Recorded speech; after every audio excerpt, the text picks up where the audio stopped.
नमस्कार, जय हिंद, जय भारत। भारतीय अवाम ताकत दल अपने भारतीय भाई बहनों अर्थात अपने देश भारत की जनता अर्थात अपनी भारतीय अवाम से भारतीयता आधारित आपसी श्रद्धा, भारतीयता आधारित आपसी स्नेह, भारतीयता आधारित आपसी प्रेम, भारतीयता आधारित आपसी अखलाक मोहब्बत, भारतीयता आधारित आपसी सहयोग, भारतीयता आधारित आपसी सम्मान, भारतीयता आधारित आपसी एकता, भारतीयता आधारित आपसी भाईचारा, भारतीयता आधारित और भारतीयता आधारित आपसी सद्भाव को समझने व उसे आत्मसात करके वैसा ही और उसी अनुसार आचरण एवं व्यवहार करने हेतु और इसके पूरे देश में प्रचार प्रसार करने हेतु और इसके अहमियत और महत्व को प्रत्येक देशवासी को समझाकर उसे अपनाते हुए वैसा ही और उसी अनुसार आचरण एवं व्यवहार करने हेतु और प्रत्येक देशवासी को अपना ही भारतीय भाई बहन मानकर, समझकर, अपनाकर उनके साथ वैसा ही और उसी अनुसार आचरण एवं व्यवहार करने हेतु सतत, सदैव और हमेशा अदब के साथ, आदर के साथ अर्ज करता है, विनती करता है। आज उस एक ऐसे प्रकरण पर चर्चा करके फिर मुख्य विषय पर आते हैं। वो दिखाता है कि देश की कितनी गंभीर समस्याओं के प्रति जो है वो बीजेपी के जो सिपह सालार हैं, या हो सकता है कि बीजेपी के सिपह सालार होने का वो दम भरते हों, वो एजेंट किसी और को हों, तो जो देश की जो गंभीर जो समस्याएं हैं उनके प्रति उनका रवैया क्या है, उनका दृष्टिकोण क्या है। एक पुष्पेंद्र कुलश्रेष्ठ का आप लोगों ने नाम सुना होगा। वो कई बार हमारे इतने बड़े राष्ट्रवादी और महान देशभक्त मोरारजी देसाई को गद्दार भी कहते हैं। उनकी नज़रों में वो इतना बड़ा गद्दार मोहनदास करमचंद गांधी गद्दार नहीं दिखता है। उसके कुछ कृत्रिम बातों को उठा करके वो गांधी के विषय में गांधी को बेनकाब करने का दावा दम भी भरते हैं। लेकिन वो मोहनदास करमचंद गांधी कितना इस देश के लिए खतरनाक था और क्या क्या उसने गद्दारियां की, इस पर वो बोलने को तैयार नहीं है। उसी प्रकार इतने बड़े गद्दार जो है जवाहरलाल नेहरू को भी बेनकाब करने के लिए वो तैयार नहीं है। और ये भी और वो आदमी इतना शातिर है, पुष्पेंद्र कुलश्रेष्ठ इतना शातिर है कि गद्दार मोहनदास करमचंद गांधी, गद्दार जवाहरलाल नेहरू और गद्दार इंदिरा गांधी की गद्दारियों को छुपाने के लिए बस सारा कुछ जो है एक वो जो सोनिया गांधी के ऊपर वो केंद्रित करते हुए ताकि इन लोगों का पाप जो है वो धुल जाए। सोनिया गांधी के प्रति या उसको बचाने का कोई माने कोई तर्क नहीं है, कोई तर्क नहीं है भारतीय जनता के दल की ओर से। सोनिया गांधी भी तो इस देश की बहुत बड़ी गद्दार है, वो चोरनी भी है और काफी समस्याओं की वो जननी भी है। लेकिन ये जो गद्दार किस्म का ये पुष्पेंद्र कुलश्रेष्ठ है, वो मोहनदास करमचंद गांधी, जवाहरलाल नेहरू और इंदिरा गांधी, ये तीनों गद्दारों के पापों को धुलने के लिए सारा कुछ जो है सोनिया गांधी पर ही केंद्रित करके इनके पापों को धुलने का एक बहुत बड़ी साजिश करता है वो, कहने का एक मतलब। और जैसा कि कई बार स्पष्ट किया गया है इसी यूट्यूब के माध्यम से कि यदि हमारे परम आदरणीय सुभाष चंद्र बोस, परम आदरणीय राष्ट्रभक्त शिरोमणि नेताजी सुभाष चंद्र बोस को, शहीद आजम भगत सिंह को, अमर शहीद चंद्रशेखर आजाद को, अमर शहीद अशफाकुल्ला को, बाबा साहब डॉक्टर भीमराव अंबेडकर को की जीवनी के विषय में कहा जाए, उनके विषय में चर्चा किया जाए, तो कितनी गद्दारियों का खुलासा मोहनदास करमचंद गांधी की भी, जवाहरलाल नेहरू के भी, इंदिरा के भी अपने आप देशवासियों के समक्ष आ जाएगी, लेकिन ये वो नहीं करता है। इसीलिए भारतीय जनता दल को संदेह भी होता है कि ये मुखौटा तो पहना है कि ये बीजेपी या मोदी जी का शुभचिंतक और सेवा सालार है, लेकिन काफी ये शंका है, और ये ठीक से यदि जांच कराई जाए तो यह जेएनपीसी का, गांधी नेहरू परिवार चांदा चौकड़ी काकस का ही एजेंट ये निकलेगा। अब चूंकि बीजेपी वाले और मोदी जी इस जेएनपीसी की ही रक्षा कर रहे हैं और उसके आगे घुटने भी टेकते हैं, उसके सारे पापों को धुलते हैं, उसके द्वारा लूटे हुए काले धन की भी हिफाजत कर रहे हैं, तो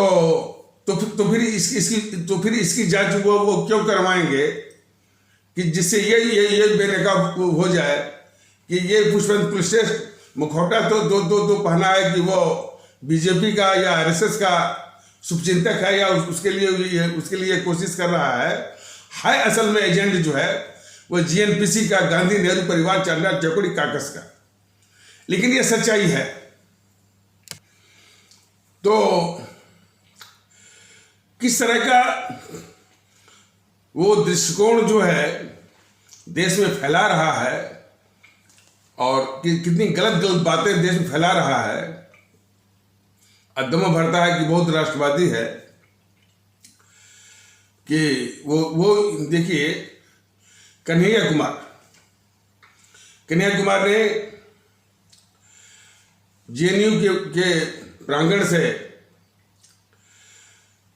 एक बहुत ही खतरनाक भारत विरोधी नारा लगवाया कि भारत तेरे टुकड़े होंगे, इंशाअल्लाह भारत की बर्बादी तक जंग जारी रहेगी। हमारा ये पूछना है पुष्पेंद्र कुलश्रेष्ठ जैसे गद्दारों से, ये मोदी महोदय से, बीजेपी वालों से, क्या इस तरह का नारा या जापान में कोई लगाता कि जापान तेरे टुकड़े होंगे, इंशाअल्लाह जापान की बर्बादी तक जंग जारी रहेगी, कोई जापान में रह पाता? कोई इसी तरह का नारा जर्मनी में लगाता तो क्या जर्मनी में रह पाता वो? और क्या अमेरिका में भी इस तरह का नारा लगता है या ब्रिटेन में लगता है तो वहां पर रह पाता? लेकिन यहां पर मोदी जी ने इस तरह का, मोदी जी ने उसको एक अदालती प्रक्रिया का उसको सुरक्षा कवच दे दिया। और अदालतें कैसी हैं, किस तरह से मैनिपुलेट होती हैं, उनको देश से मतलब भी नहीं है और सोचते हैं कि वो देश से ऊपर हैं, ये उनकी मानसिकता है। तो देश के गद्दारों के प्रति जो है वो उनका क्या रवैया उनका होता है वो जग जाहिर है। देश में इतने बड़े अपराध फैल रहे हैं, संगठित अपराध फैल रहे हैं, अपराधों के हौसले बढ़ रहे हैं, अपराधियों की संख्या बढ़ रही है। इसमें अदालतों की मुख्य भूमिका है, लेकिन वो मानने को तैयार नहीं है। तो फिर जो है अदालत को ये गद्दारों का और देशद्रोहियों का यदि केस मिलेगा तो क्या करेंगे? वही करेंगे जो कि दिल्ली हाईकोर्ट ने इस गद्दार कन्हैया कुमार के साथ किया था। उसने जमानत दी और एक बहुत ही नाटकीय ढंग से उपकार फिल्म का जो है वो गाना जो वो गाना था कि मेरे देश की धरती और तो मेरे देश की धरती वाला नहीं, जो उसका एक अंतरा कि अंतरा था कि रंगबीर हैं रंग जवाहर के और किसके किसके वो नाम वो इतना ही लिख करके, और ये उसने जो बेल वाला आदेश था, बेल माने जमानत का जो आदेश था, उसको शुरू में इसने लिखा था दिल्ली माननीय दिल्ली उच्च न्यायालय के उस न्यायमूर्ति ने। तो यह बात इनको मालूम थी मोदी महोदय को, तो कन्हैया कुमार को एक अदालती प्रक्रिया का सुरक्षा कवच दिया, इतने बड़े गद्दार कन्हैया कुमार को। और फिर तो उसकी गद्दारियों का और भी गद्दार जो है उसके साथ, देश के गद्दार उसके साथ बिल्कुल सामने आ गए। ये कई बार बताया गया है। तो ये गद्दार किस्म का पुष्पेंद्र कुशवाहा कह रहा है कि यदि उसने नारा लगाया कि भारत तेरे टुकड़े होंगे, बेगूसराय के लोगों ने उसका टुकड़ा कर दिया।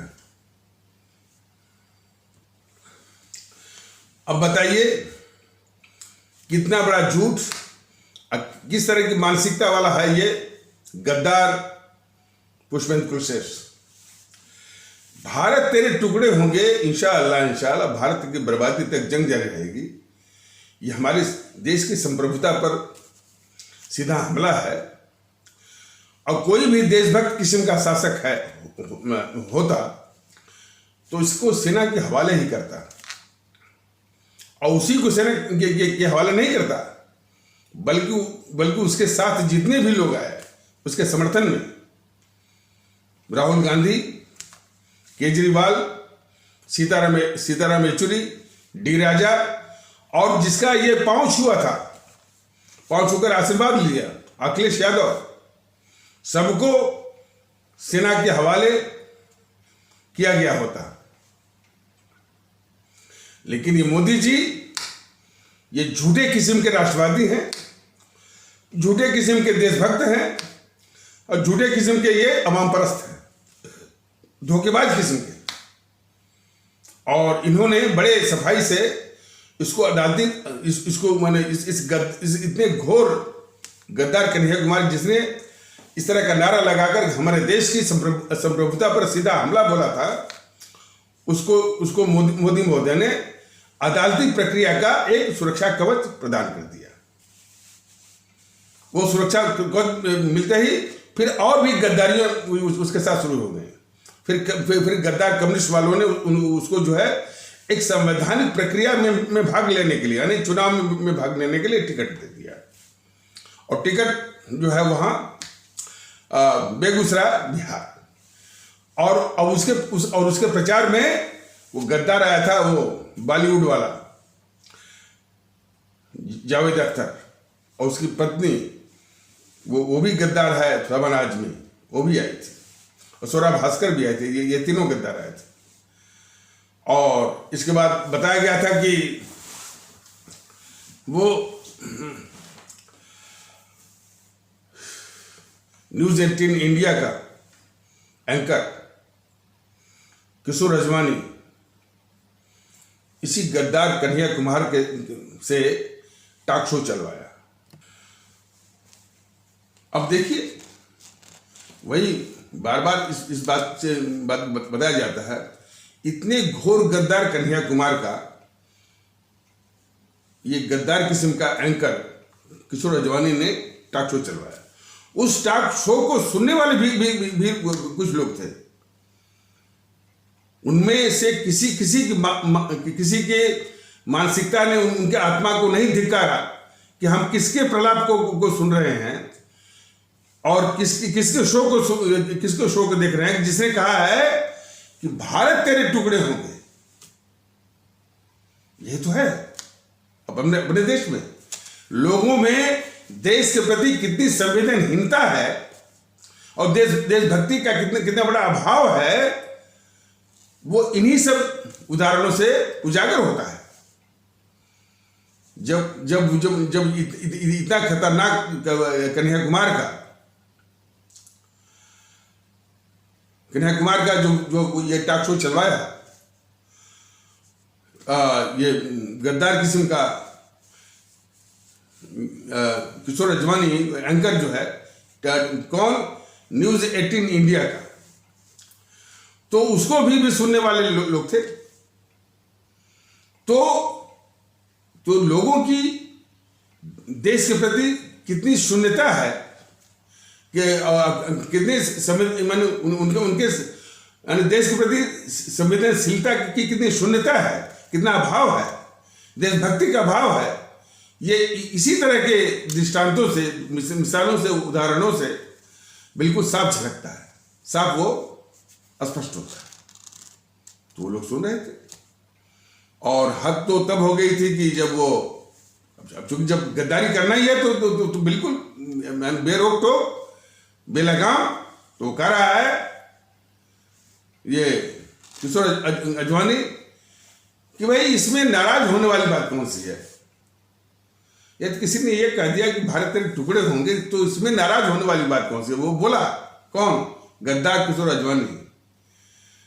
टुकड़ा तो हुआ नहीं, तब इसमें नाराज होने वाली बात कैसे। अब देखिए वो कितनी बड़ी गद्दारी का किशोर अजवानी ने उसके मन में छुपा हुआ अपने भारत के प्रति, मतलब कि जिस भारत से उसका सब कुछ है, सम्मान है, इज्जत है, पैसा है, रुपया है, उस भारत के प्रति कितनी उसकी संवेदनहीनता है जरा देखिए।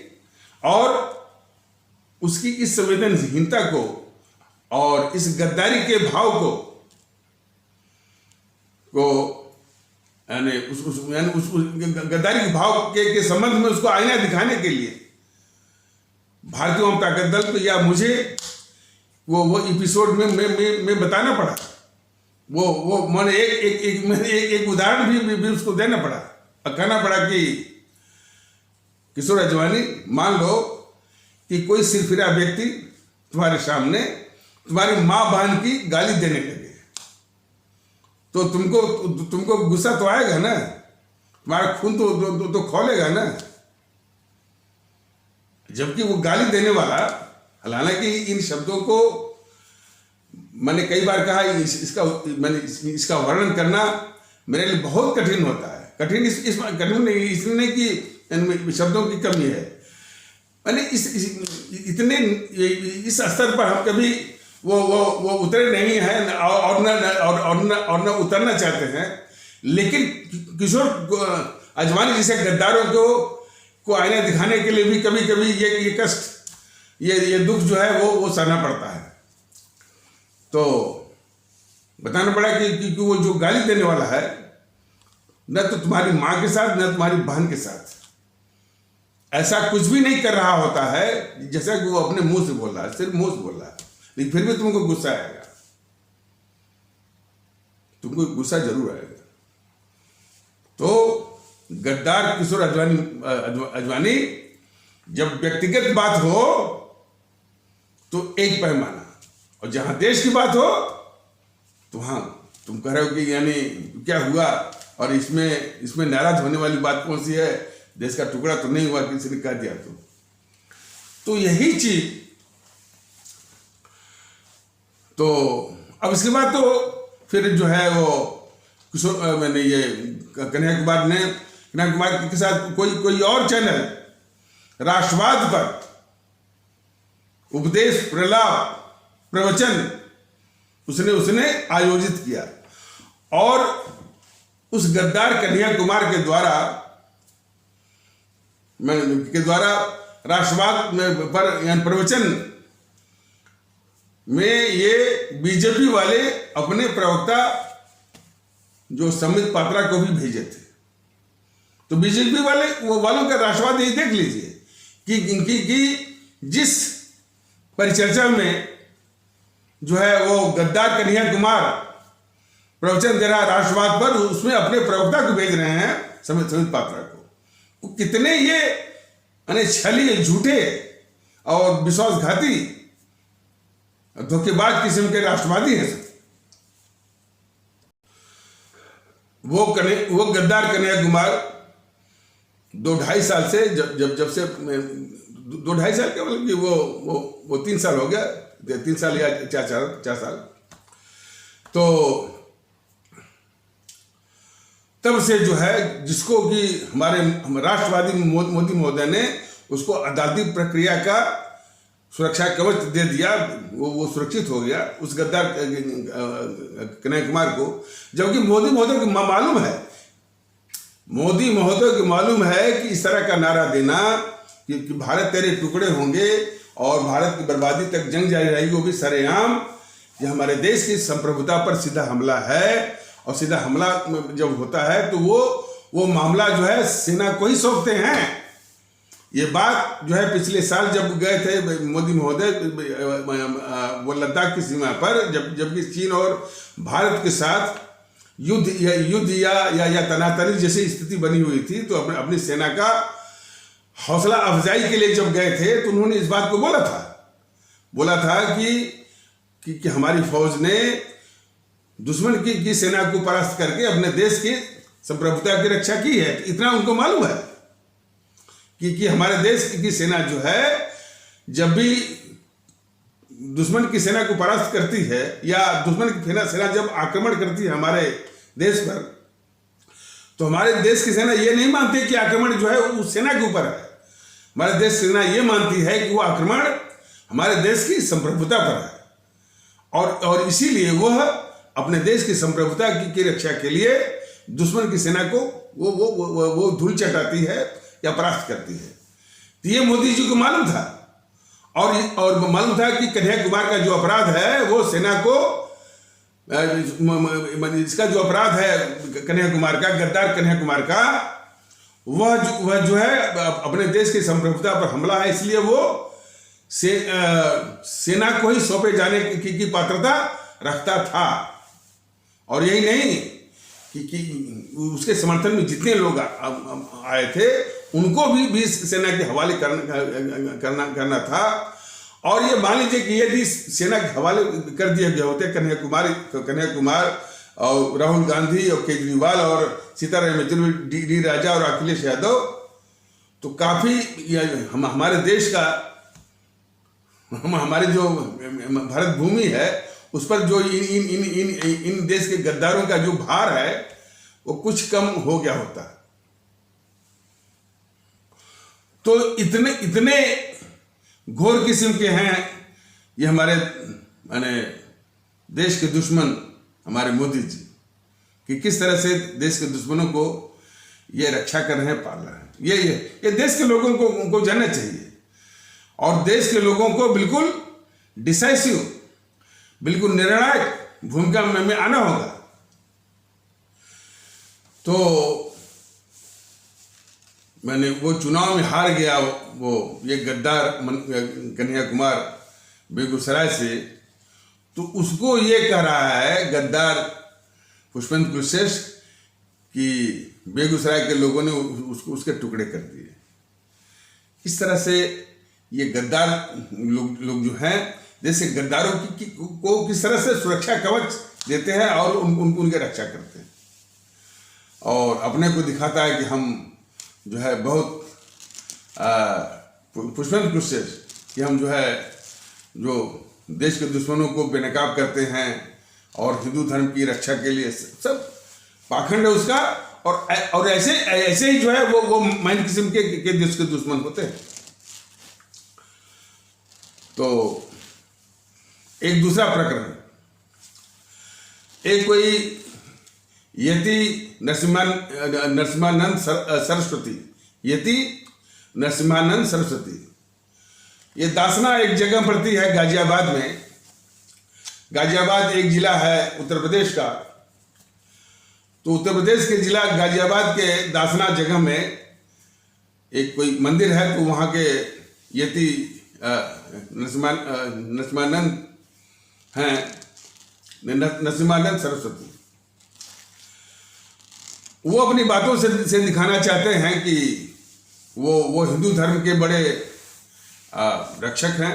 और जैसा कि एक वीडियो में देखा गया था कि काफ़ी वो प्रखर बोलते हैं, और कुछ बातों का जो उन्होंने खुलासा किया कि वो उनका उनका सर कलम करने के लिए जो कट्टरवादी हमारे इस्लाम आस्था वाले भारतीय भाई बहनों के समाज के उनका सर कलम करने के लिए जो है उनके सर की कीमत वो लगाए हैं। देखिए ये जो समस्या है हमारे देश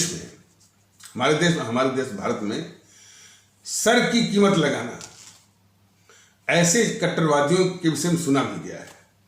कुछ तबलीगी जमात के लोग हैं, कुछ ऐसे लोग हैं, उनको ये बताया नहीं गया है कि ये इस्लामिक स्टेट नहीं है, जो कि आपके कुरान में लिखा है कि जो ऐसे कहे तो उसका सर कलम कर दो। यह देश भारत के संविधान से चलता है और भारत का संविधान ही चलेगा। कोई आज तक उनको बताया नहीं और उनको समझा। और संविधान की ताकत क्या होती है, ऐसे तत्वों को संविधान की ताकत होती क्या है, ऐसे तत्वों को बताया नहीं गया है, बल्कि ऐसे तत्वों को पाला गया है। ये समझने की जरूरत है। उसमें कई पहलू हैं कि ऐसे जो कट्टरवादी तत्व हैं और जिसके विषय में भारतीय जनता दल ने अनेकों बार बताया है कि ये कट्टरवादी तत्व या उसी के इर्द गिर्द जो है वो हिंसक तत्व और उपद्रवी तत्व और असामाजिक तत्व तो खैर होंगे। कौन? जो हमारे इस्लाम आस्था वाले भारतीय भाई बहनों के समाज के, वो जो है दो तरह, एक तो वो पूरे समाज पर हावी होना चाहते हैं, नंबर एक।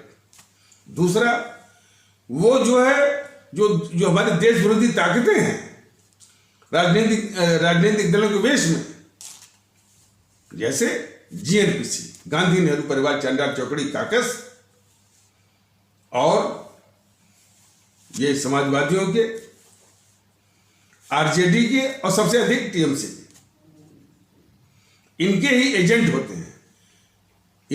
होते हैं और उन्हीं के द्वारा ये पाले जाते हैं और उन्हीं के द्वारा विभिन्न मौकों में खासकर चुनाव के समय में वही तत्व जो है वो इस्तेमाल किए जाते हैं और वही कट्टरवादी हिंसक उपद्रवी और असामाजिक तत्व जो है जो हमारे इस्लाम आस्था वाले भारतीय भाई बहनों के माहौल में जो कुछ कुरीतियां हैं, जैसे काफिर शब्द, काफिर जो है, काफिर की जो अवधारणा है कहीं भी हो, हमारी जो भाईचारा वाली बात है वो सर्वथा इसके प्रतिकूल है, पैराडॉक्सिकल है, एंटीथेटिकल है, विरोधी है। तो उसका कहीं भी काफिर की अवधारणा कहीं भी हो, बिल्कुल भारतीय परिवेश के लिए और भारतीय एकता के लिए बिल्कुल उसको खारिज किया जाना चाहिए, कहीं भी हो, किसी भी रूप में। और भी कुरीतियां हैं, वो जिसमें वो बकरीद होती है, जो बेजुबानों की इतने बड़े पैमाने पर वो हत्या तो है ये।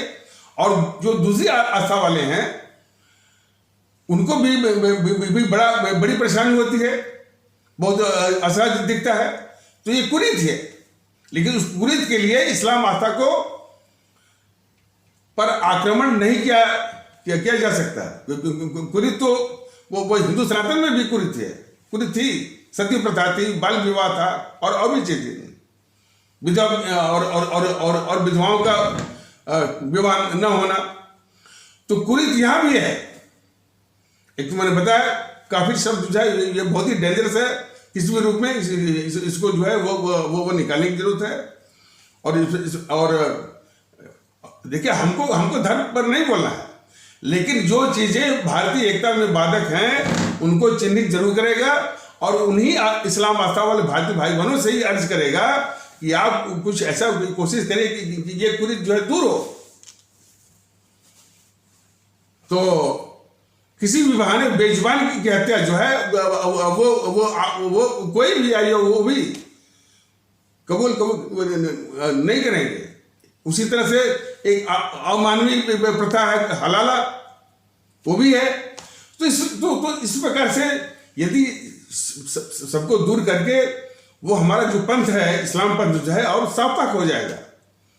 साफ पाक तो खैर होगा ही, दूसरा लाभ होगा कि ये जो कट्टरपंथी है दूसरे आस्था वाले, उनके सारे हथियार जो है वो खत्म हो जाएंगे और भारतीय एकता लाने में बहुत मदद मिलेगी। तो अभी तो YouTube के माध्यम से, लेकिन जब भी हमारा आदरणीय माने हमारे जो इस्लाम आस्था वाले भारतीय भाई बहन हैं, जब उनके मध्य में जाएंगे तो हम जरूर कहेंगे, इसलिए जरूर कोशिश करें। और कई सी सावधानियां हैं, जैसे कि कल ही के एपिसोड में बोला गया था कि जब भी कोई इस तरह से पाकिस्तान जो दुश्मन पाकिस्तान के प्रति कोई हमदर्दी दिखाता है, कोई पटाखे फोड़ता है, कोई जश्न मनाता है, कोई खुशी मनाता है, उस पर नजर रखिए और नजर रखने की जागरूकता रखिए। उदासीनता भी एक तरह से ये माना जाता है कि भाई अब मैंने अब आपकी वो जो है वो हमदर्दी पर वो शक होता है। इसलिए ऐसी गतिविधियों पर नजर रखने की जागरूकता आप में होनी चाहिए। और यही छोटी छोटी चीजें जो हैं भारतीय एकता को लाने में बहुत सहायक होंगी। और ऐसे तत्वों को बल्कि बेहतर तो होगा, जैसा कि भारतीय जनता दल ने बताया हुआ कि ऐसे तत्वों को पकड़ धकड़ करके थाने को भेजिए, पुलिस स्टेशन, और जब थाने में किसी को सौंपिए तो लिखित में दीजिए कि हमने इन तत्वों को वो सौंपा है आपको। कभी कभी वो थाने से भी मिल जाते हैं, पैसे उसे देकर के छूट जाते हैं, तो रिकॉर्ड तो रहेगा ना कि आपने इनको सौंपा था। ये पुलिस ही है जो कि उनको छोड़ देती है। तो ये करने की जरूरत है। तो ये छोटी छोटी चीजें छोटी क्या, उनके आयाम तो बहुत बड़े होते हैं। तो ये हमारे इस्लाम आस्था वाले भारतीय भाई बहनों के समाज से गुजारिश है कि इसकी सावधानी बरतें। और बताया गया कि ये जैसे ये असदुद्दीन ओवैसी है, ये हमेशा जो है भेद विभेद की बात करता है, तो इसकी सभाओं में मजमा न जाए, कोई समर्थक न जाए, इसकी भी कोशिश करिए। भारतीय जनता दल तो जो और भी जो भेद विभेद का सरेआम जो नफरत फैलाते हैं, जैसे कि पुष्पेंद्र कुलश्रेष्ठ जो है, पुष्पेंद्र कुलश्रेष्ठ जो है वो हिंदू सनातन की रक्षा के बहाने और जैसा कि पहले भी बताया गया कि पुष्पेंद्र कुलश्रेष्ठ जैसे लोग हिंदू सनातन का प्रतिनिधित्व नहीं कर सकते और उसका प्रतिनिधित्व करने की पात्रता उनमें है ही नहीं। हिंदू सनातन हमारा बहुत व्यापक किस्म का है। आक्रमण जरूर इस पर मानता हूं, लेकिन उसकी महानता और ये कभी भी समाप्त नहीं हो सकता है। तो पुष्पेंद्र कुलश्रेष्ठ जैसे लोग जो गद्दार हैं देश के, कभी भी हिंदू सनातन का प्रतिनिधित्व की पात्रता नहीं रख सकते, उनके पास पात्रता है भी नहीं। तो इसी प्रकार और भी जो नफरत फैलाते हैं, उनके विषय में भारतीय जनता दल बराबर बताता है कि जैसे कि ये वामन मिश्रम है, जो बीएसपी की एक भुजा है, बाब सेफ उसका मुखिया है। उसी प्रकार बीएसपी का एक भुजा है, वो भीम आर्मी, उसका मुखिया है चंद्रशेखर रावण। तो ये सब जो है नफरत फैलाते हैं। तो इनको जो है इनके विषय में भारतीय जनता दल अपने आवाम को ही जागृत करता है कि इनकी सभाओं में लोगों की संख्या जो है शून्य करिए, इनके प्रति समर्थन को शून्य करिए, जो हमारे समाज में नफरत फैलाते हैं। तो आ जाइए जो यति नरसिम्हानंद सरस्वती दासना गाजियाबाद वाले, तो वो बराबर वो मान हिंदू हिंदू हिंदू, और उनके साथ बात करने वाली कोई पाकिस्तान का एक पत्रकार है आरिफ अजाकिया के साथ बात कर रहे थे। आरिफ अजाकिया सुनकर के बड़ा बड़ा दंग थे भाई कि इस तरह के हालात हैं। वो बार बार पूछ भी रहते हैं कि भाई यदि ऐसे हालात हैं तो इसका समाधान क्या है। वो आरिफ अजाकिया से पूछ रहे थे कि क्या क्या दुनिया में मैं हिंदुओं का एक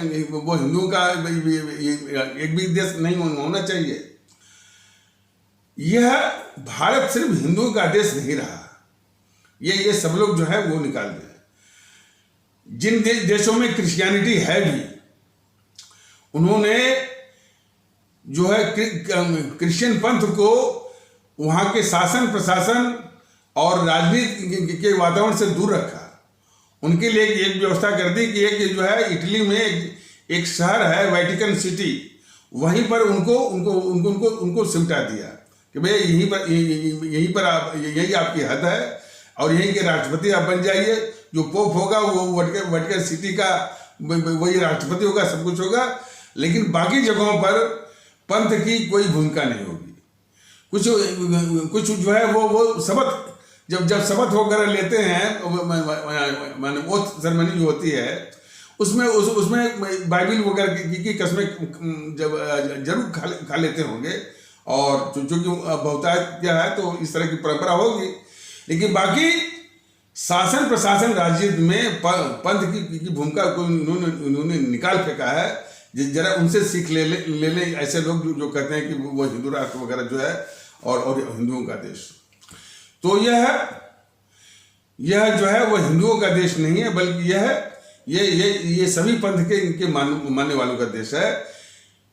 जो है करने की जरूरत यह है कि सब लोग साथ में कैसे रहें, मिल के कैसे रहें, सद्भाव के साथ कैसे रहें और भारतीय बन के कैसे रहें। ये चीज आज तक नहीं सिखाई गई।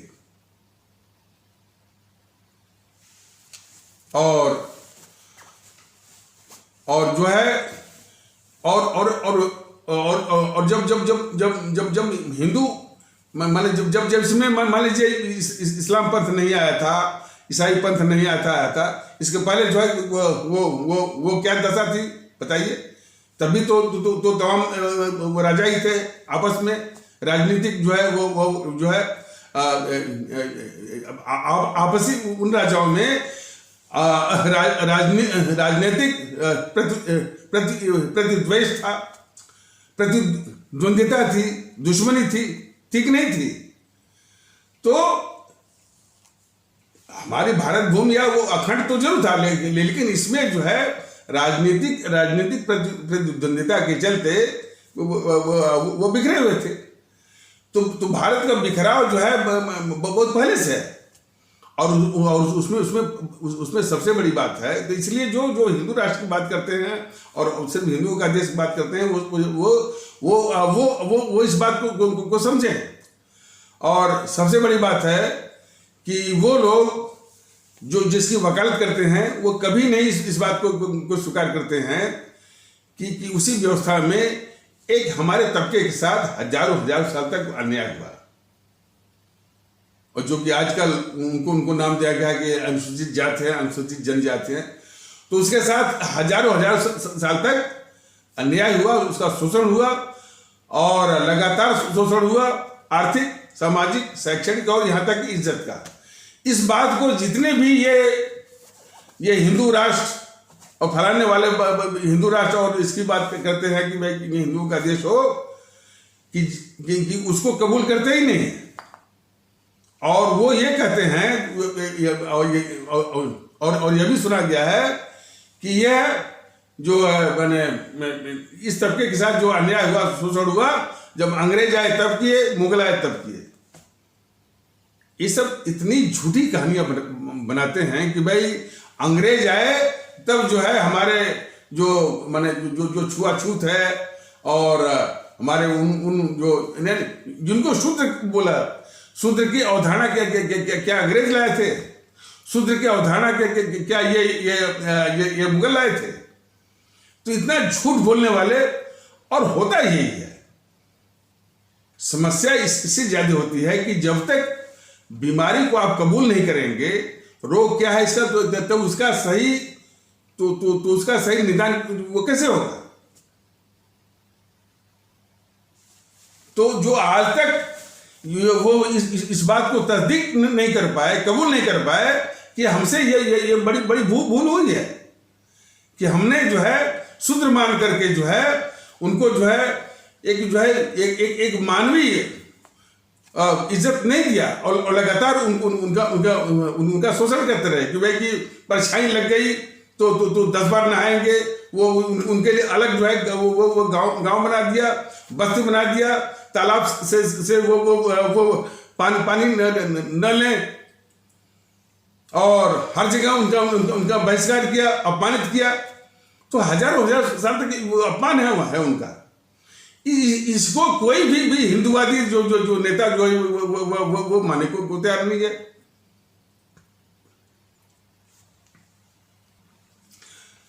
धर्म परिवर्तन की जड़ में है ये कि जिनके साथ शोषण हुआ, जो सताए गए, जो अपमानित किए गए, उनको कुछ जगह मिली, उन्होंने अपना धर्म वो बदल दिया और वो भी वो प्रलोभन भी है, हो गए, कुछ मुस्लिम हो गए, कुछ वो क्रिश्चियन हो गए। तो जो इस गलती को तस्दीक नहीं कर रहा वो हमेशा हिंदू राष्ट्र फैलाने की बात करता है, बिल्कुल। और अब तो जो है इस देश का संविधान बनने के बाद भी उनकी दुष्टता नहीं वो जा रही है। अब तो सबको ये मानना चाहिए कि भाई यदि उनको अपने हिंदू सनातन की रक्षा करनी है और उसी प्रकार अपने इस्लाम की रक्षा करनी है, ईसाई पंथ की रक्षा करनी है, तो भारत को मजबूत करें। भारत ही इनको सुरक्षित रख सकता है। तो भारत कैसे सुरक्षित रहे, ये जरा भी वो यति नरसिम्हानंद सरस्वती ने जरा भी नहीं बताया। और जिन समस्याओं की बात वो कर रहे थे, जैसे कि उनकी गर्दन को काटने का, उनकी गर्दन की कीमत वो लगाई गई है।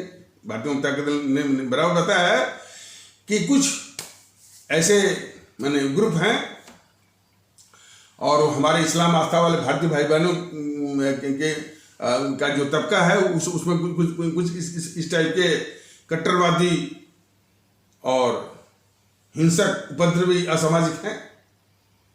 और वही जो है वहीं से आता है कि हम इनकी गर्दन को कलम कर देंगे, वो कर देंगे। उसके विषय में अभी जो बताया गया है कि किसी ने उनको ये एहसास नहीं दिलाया कि भाई इस देश में संविधान है, भारत का संविधान है और संविधान की ताकत है। संविधान की ताकत का उनको एहसास नहीं करवाया। और ये, और दूसरी चीज ये इस्लामिक स्टेट नहीं है। किसी ने उनको ये नहीं कहा कि, किसी ने कहा कि भाई ये इस्लामिक, तुमको ये लागू करना है कि यानी सर कलम कर देना, वो कर देना है, तो देश के बाहर जाओ और किसी वो इस्लाम की स्टेट में जाओ, वहां पर जो है सर कलम करो। अब सर कलम करने वाली जो बात है वो यहीं तक सीमित नहीं है। अभी जो है किसी ने गुरु ग्रंथ साहिब को छू दिया तो उसके जो है वो हाथ पांव काट लिए। ये कट्टरता है। तो ये कट्टरता तब जाएगी जबकि इन कट्टरवादी तत्वों का वो इलाज किया जाएगा। और इन कट्टरवादी तत्वों का इलाज करने के बजाय ये जितनी भी पार्टियां हैं वो ऐसे तत्वों को पाल रही हैं और वो जो है इन पार्टियों के वो सब एजेंट हैं। तो वो पाले पोसे जा रहे हैं इन्हीं पार्टियों, और उन पार्टियों का भारतीय जनता दल ने स्पष्ट नाम भी लिया हुआ है। सबसे पहले जीएनपीसी, गांधी नेहरू परिवार चंद्रा चौकड़ी काकस है, और समाजवादी के लोग हैं, समाजवादी पार्टी है, आरजेडी है और टीएमसी। यही जो है इस्लाम आस्था वाले भारतीय भाई बहनों के समाज के कट्टरवादी, असामाजिक, हिंसक और जो है उपद्रवी तत्वों को पालते हैं, पोसते हैं और इन्हीं घिनौनी कृत्यों में किसी का सर काट देना है, उपद्रव कर देना है और जो है सीए के नाम पर हिंसा फैलानी है, बस फूंक देना है, करते रहते हैं। तो उनको पालने वाले यही हैं। टीएमसी की ममता बनर्जी, समाजवादी का अखिलेश और मुलायम, और जो है आरजेडी का लालू और तेजस्वी, जेएनपीसी के सोनिया, राहुल और प्रियंका, ये पालने वाले हैं। लेकिन जब इनकी बात आएगी तो मोदी जी इनको पालेंगे। तो नरसिम्हानंद जी, आप उनकी ओर जो बंदूक तानने के बजाय आप बंदूक तानिए जो है वो मोदी के ऊपर, जो कि इन ताकतों को पाल रहे हैं। तो समस्या के प्रति जो गंभीर होना है और समस्या हमारी कैसी है, और उस समस्या के प्रति जब कबूलनामा नहीं होगा, उसको समस्या नहीं मानेंगे, उसको रोग नहीं मानेंगे, तब तक उसका निदान वो कैसे आएगा। तो ये सब समस्या को घुमाने में लगे हैं और इसीलिए बोलते हैं कि गजवा हिंद आ जाएगा, दारुल इस्लाम आ जाएगा। हाँ, यदि इसी तरह की प्रवृत्ति रही तो गजवा हिंद को भी मौका मिलेगा, चीन को भी मौका मिलेगा, तालिबान को भी मौका मिलेगा और पाकिस्तान को भी मौका मिलेगा।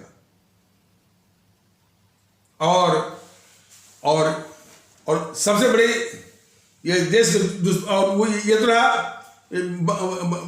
बाहर की ताकतों, जो अंदर की ताकतें हैं, जिनको मौका मिल रहा है।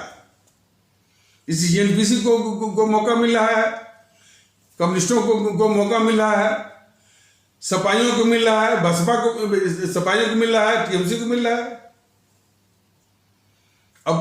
अब जो है देखिए, सुनिए कि कन्याकुमारी की बात चली थी, कितने बड़े गद्दार वो।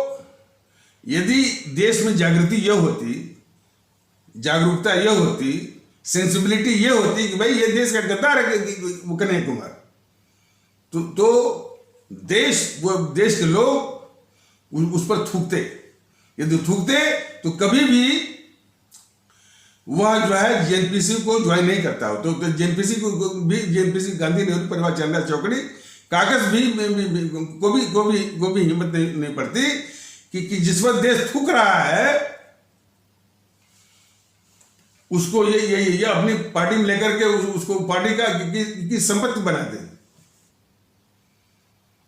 और ऐसे गद्दार कन्याकुमारी को लेने के बाद भी उस जेएनपीसी को लोग मंडी में लोग जितवा रहे हैं, राजस्थान में जितवा रहे हैं। बोलिए, मध्य प्रदेश की एक सीट जितवा रहे हैं, कर्नाटक में एक सीट वो जितवा रहे हैं। देखिए ना, तो रोग तो यहां है ना। लोग कन्याकुमार को इस देश का गद्दार नहीं मान रहे हैं। कन्याकुमार ऐसे गद्दार को साथ में लेने से इस जेएनपीसी को देश का गद्दार नहीं मान रहे हैं। ये समस्या है। तो इस पर यति नरसिम्हानंद सरस्वती जैसे लोग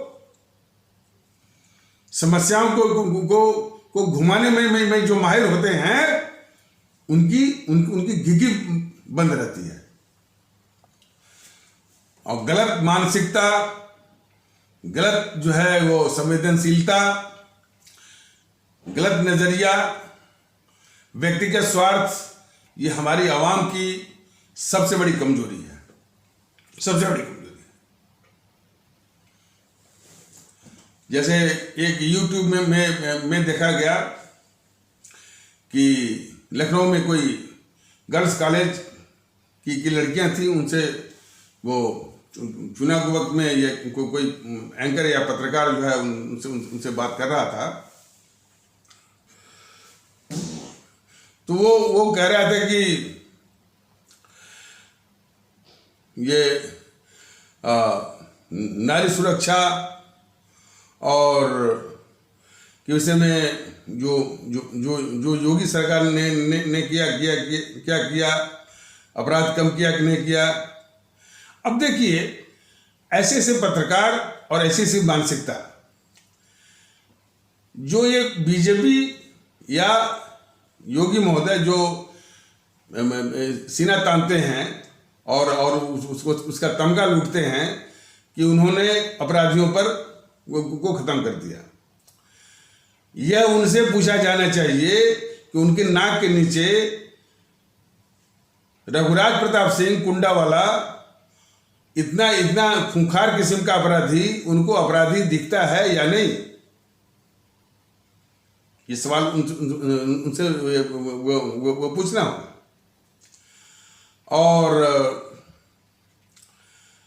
और यदि उनको अपराधी नहीं दिखता है तो निश्चित रूप से उन पर एक जातिवाद का आरोप लगेगा और कि आपने जातिवाद के चलते ही आपने रघुराज प्रताप सिंह को अपराधी नहीं माना और उसको जो है मुख्तार अंसारी की तरह जो है वो डील नहीं किया और उसको ध्वस्त नहीं किया।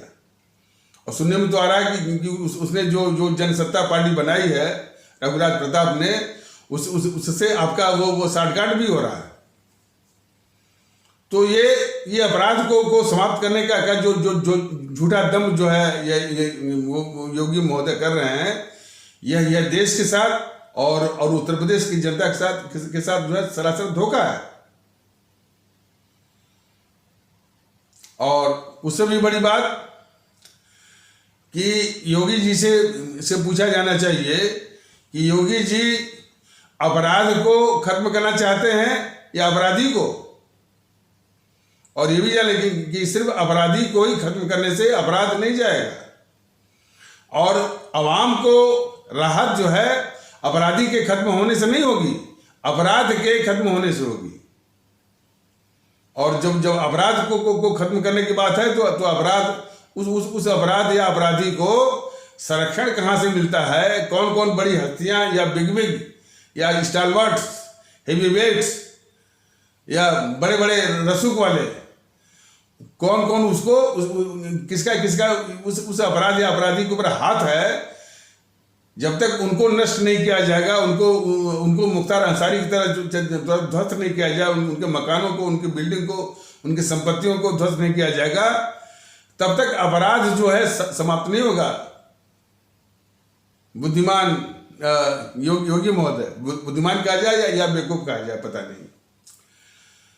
और दूसरी चीज, योगी महोदय आप प्रदेश की जनता के मुख्यमंत्री हैं, आप हिंदू के ही मुख्यमंत्री नहीं हैं, आप किसी मंदिर के मुख्यमंत्री नहीं हैं कि जब भी कोई इस तरह से पांथिक अवसर आता है तो 1000 दीपक जलाते हैं, वो करते हैं। और ये बहुत ही एक वो निकृष्ट और मुख्यमंत्री के रूप में है। मुख्यमंत्री एक संवैधानिक हस्ती है और संविधान की नजरों में जो है सभी पंथ जो है वो बराबर है। और राज्य का कर्तव्य होता है कि पांथिक गतिविधियों से को बराबर इज्जत दे, सम्मान दे, लेकिन उससे दूर रहे। और ये तो संवैधानिक स्थिति रही। लेकिन इस तरह से जो है सिर्फ पांथिक भावनाओं का शोषण करके वोट बटोरने का जो घिनौना काम करते हैं, जो है उसका हिसाब जो है देश की जनता लेगी। तो वो जो कोई गर्ल्स कॉलेज की लड़कियों से जो बात कर रहा था, वो एंकर जो है वो प्रियंका गांधी की बात कर रहा था। तो सवाल इस बात का, वो उस एंकर की मानसिकता, देखिए मानसिकता चारी हो जो है वो मैंने कहते हैं कि वो माने बेडवाइल्ड है या प्रदूषित है या विखंडित है। वो जो एंकर था, ये नहीं करता कि जब जब जो प्रियंका करेगी कि हम स्कूटी बांटेंगे, मोबाइल बांटेंगे, तो वो पैसा कहाँ से आया? उस प्रियंका के पास जो है वो काला धन कहाँ से आया, और कितना काला धन वो रखी हुई है, कितना काला धन उसका जो भाई है राहुल गांधी वो रखा हुआ है, कितना काला धन उसकी मम्मी रखी हुई है। ये सवाल उस एंकर को करना चाहिए था, और जनता को भी वो करना चाहिए था। ये स्कूटी हुआ और वो लैपटॉप हुआ या मोबाइल हुआ, यह पैसा उनके बाप का नहीं है, वह इस देश की आम और गरीब या मजलूम वो आवाम का है। तो अब इसके विषय में वो जो एंकर था बिल्कुल गायब।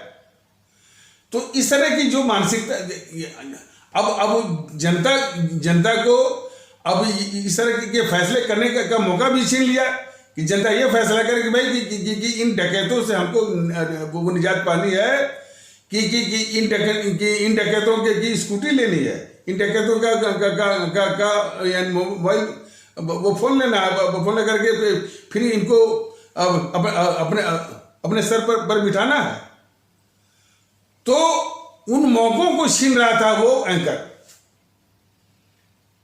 तो समस्या जो है, पहले कितनी गलत मानसिकता, गलत नजरिया, गलत दृष्टिकोण, माइंडसेट जो है ये हमारे देश में बिठाया गया है।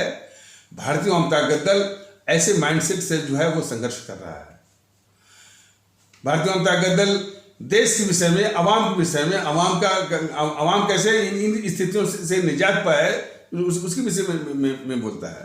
और इतना ही नहीं, बस ये कह रहा है कि यदि भारतीय जनता दल की बातें उसको पसंद आती हैं और वो उसको और अपनी आवाम को ये यकीन होता है कि भाई ये जो कह रहा है भारतीय जनता दल उसी रास्ते पर शासन प्रशासन व्यवस्था को, देश को ले जाएगा, तो यदि वो सत्ता का उपकरण देने का आशीर्वाद देते हैं, तो सत्ता के उपकरण के द्वारा ही जो है ये सारी स्थितियां जो है उनके पक्ष में और उनके हित में वो की जाएंगी। अब जैसे वो बात कर रहा था कि आपकी सुरक्षा और आपके साथ कुछ हो जाए, छेड़छाड़ या फलाने ठिकाने, तो न्याय मिलता है कि नहीं मिलता। अब न्याय की बात ले लीजिए,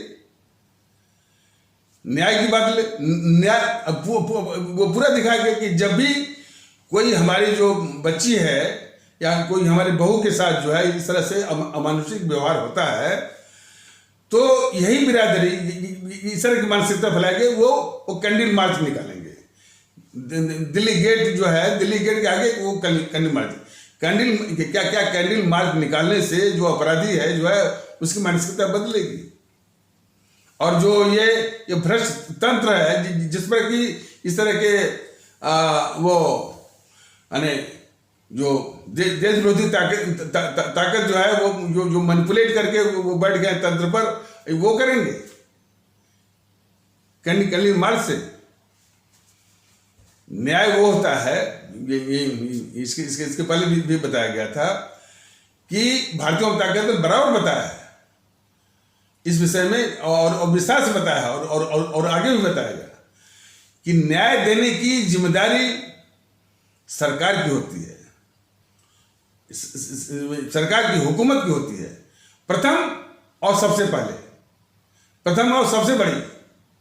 चूंकि हुकूमत फेल करती है इसलिए जो है वो न्यायालय की भूमिका आती है, और न्यायालय से न्याय मिलता भी नहीं है। दोनों चीजें, न्याय देने की जिम्मेदारी प्रथम और सबसे अधिक जिम्मेदारी बनती है हुकूमत की, और उसका न्याय तुरंत आपको मिलेगा, तत्काल मिलेगा, मौके पर मिलेगा। चूंकि हुकूमत जो है ऐसा नहीं कर पाती है, तो फिर ये जो है यही जिम्मेदारी चली जाती है न्यायालय के पास, और न्यायालय में न्याय मिलता भी नहीं है। इस हकीकत को जरा समझिए। भारतीय जनता दल इसमें यकीन करता है कि वो ऐसा माहौल देगा कि अपराधी डरेंगे, खौफ खाएंगे अपराधी, और अपराधी वृत्ति के लोग कोई अपराध करने के पहले 1000 बार सोचेंगे। किसी हमारी बच्ची के साथ, किसी हमारी बहू बेटी के साथ जो है इस तरह से अमानुषिक व्यवहार करने के पहले वो 1000 बार वो खौफ खाएगा, सोचेगा। तो ये होता है मौके पर न्याय। ये ऐसा नहीं कि उसके साथ अमानुषिक व्यवहार हो गया, फिर हल्ला गुल्ला किया, जल्दी से जो है अदालती जल्दी से उसको पकड़ो, धकड़ो, जेल में बंद करो और अदालती प्रक्रिया हो और उसको फांसी हो जाए। फांसी होने से, अपराधी के फांसी होने से, उसको दंडित होने से जिसके साथ अमानुषिक व्यवहार हुआ है उसको न्याय नहीं मिला। और अदालत खुद कहती है कि भाई ये जो दंड की जो व्यवस्था है वह जो है डिटरेंस के लिए है कि ये दूसरे के साथ ना हो। लेकिन जिसके साथ अमानुषिक व्यवहार हो गया उसको न्याय नहीं मिला और न मिलता है। वो न्याय है कि हमारी किसी भी बच्ची के साथ, किसी भी बहू बेटी के साथ इस तरह का अमानुषिक व्यवहार हो ही ना। तो इसी तरह की सारी बातें हैं कि गलत अवधारणाएं, गलत मानसिकता के चलते भी काफी जो है हमारे भारतीय भाई बहन वो अन्याय के शिकार भी हो रहे हैं।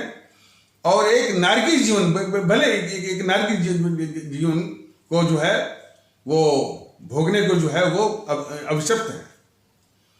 तो भारतीय एकता की जो मुहिम चला रहा है भारतीय जनता दल कि सभी भारतीय भाई बहनों को एक साथ ला करके, और खास करके उनको सबसे पहले जो अलग थलग पड़े हुए हैं, जो सम्मान के भूखे हैं, तो उनको सम्मान दीजिए, अपनाइए, गले से लगाइए, सामने खाट पर बिठाइए और जो है भारतीय एकता का माहौल लाइए। और एक होकर के इन सारी जो समाज विरोधी, देश विरोधी ताकतों को, जिसमें कि सबसे अधिक देश विरोधी गतिविधि चल रही है इसकी बीजेपी की, सारे देश के दुश्मनों को ये पाल रही है।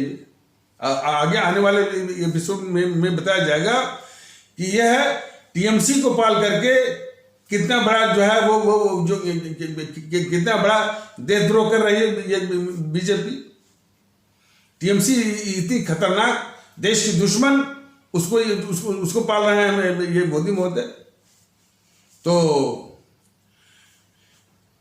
तो इसलिए अब ये जिम्मेदारी हमारे अवाम के ऊपर है। और खास करके वो पश्चिम बंगाल की अवाम ने ये अच्छा नहीं किया।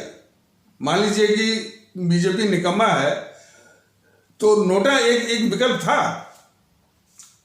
और आप लोग संगठित होकर के जब तक दंडित नहीं करेंगे उसको, वो ममता बनर्जी को, ममता बनर्जी से देश के दुश्मनों का हौसला पस्त कैसे होगा।